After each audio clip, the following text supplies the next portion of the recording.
কিশোর কবি সুকান্ত ভট্টাচার্যের লেখা ব্ল্যাক মার্কেট কবিতাটি আবৃত্তি করে আপনাদেরকে শোনাচ্ছি। হাত করে মহাজন, হাত করে জোরদার, ব্ল্যাক মার্কেট করে ধনীরাম পোদ্দার।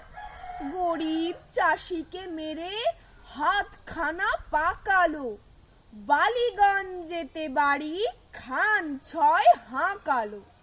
কেউ নেই ত্রিভুবনে, নেই কিছু অভাব, তবু ছাড়লো না তার লোক মারা স্বভাব। একা থাকে তাই হরি চাকরটা রক্ষী, ত্রিসীমানা মারায় না তাই কাক পক্ষী। বিশ্বে কাউকে রাম কাছে পেতে চান না, হরি বাজার করে সেই করে রান্না। এমনি করেই বেশ কেটে যাচ্ছিল কাল, হঠাৎ হিসেবে রাম দেখলেন গোলমাল।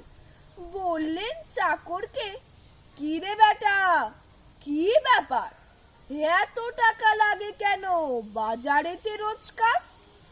আলু 3 টাকা সের, পটল 15 আনা।